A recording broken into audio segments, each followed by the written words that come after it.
It's finally here! The Harry Potter and the Queer Reread. Okay. So this has been a long wait, and I know it's like 2 weeks into April already when I promised I would start at the first, but babe, better late than never, right? So, today's episode is just going to be a brief introduction. I'm going to read my notes, and wow, a script, right? Imagine that. But I'm going to read my notes, and then, yeah, we'll just go right into chapter 1, because it's only one paragraph, and then that'll be today's video. So here we go. So, before I go into anything else, I just want to say I was a huge fan. I idolized Harry Potter to the point that when I got the first 4 books for Christmas, and it was I was so influenced by them that I had my future spouse read them in high school, and they were influenced so much that they drew drawings of them and I as denizens of this world, even though now we would never be chosen because neither of us are binary. So we would not be allowed into Harry Potter's world or Hogwarts. Keep that in mind, because I was somebody who was a loser, who was beaten up, who basically lived the life of Harry Potter. And so I idolized these books to high heaven. And you can imagine how heartbroken I was when J.K. Rowling came out with her true face and not only sided with transgenocide, she also retroactively decided that the Harry Potter books were indeed anti-transphobic in their messages, and that the Death Eaters were supposed to represent the queer community.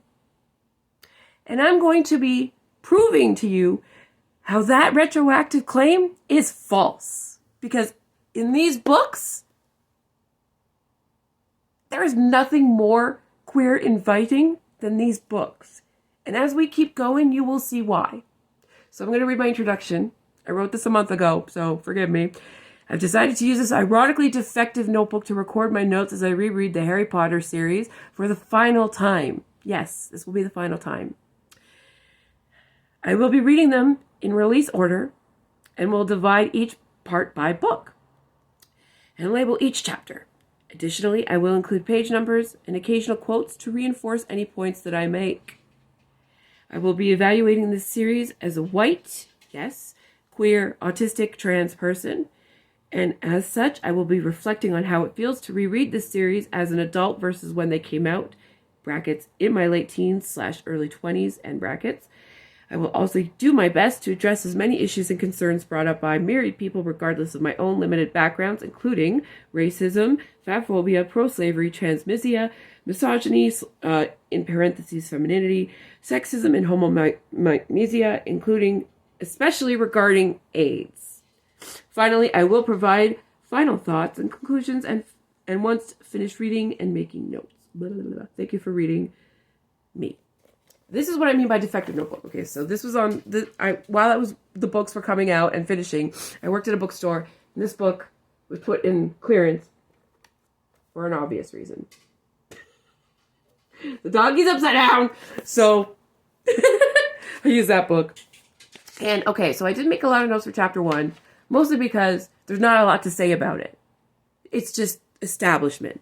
So this video is obviously going to be a lot shorter than the other ones, but it's okay. So, chapter 1, I'll never understand why Harry is sent to the Dursleys, charm or no charm. We know that it's a charm that was cast by Lily Potter when she sacrificed herself for Harry, and it only is activated when he's around Lily's blood, i.e. Petunia. I don't care. It's cruel. And there is no question in my mind that Harry would have been better served staying in the wizarding world.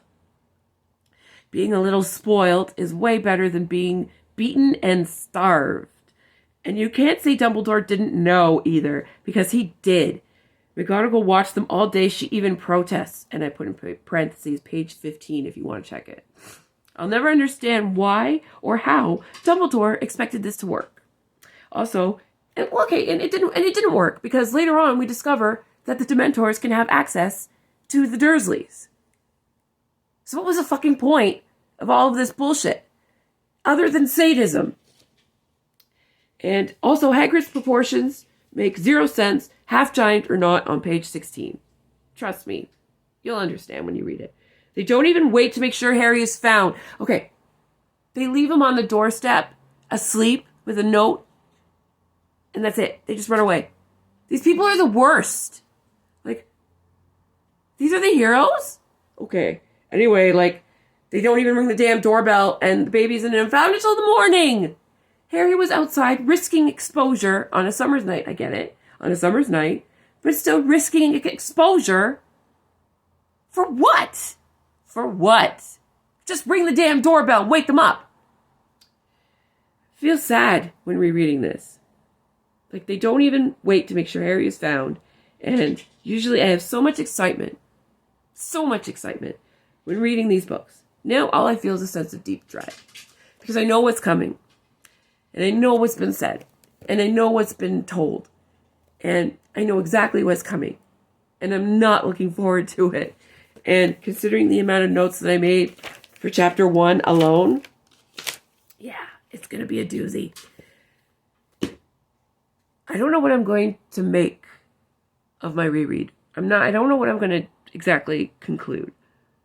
I don't think I'm going to conclude what J.K. Rowling wishes to state, and that is that, like, oh, the series was anti-queer all the time. If that was so true, why were there so many anti-establishment messages in your books, lady?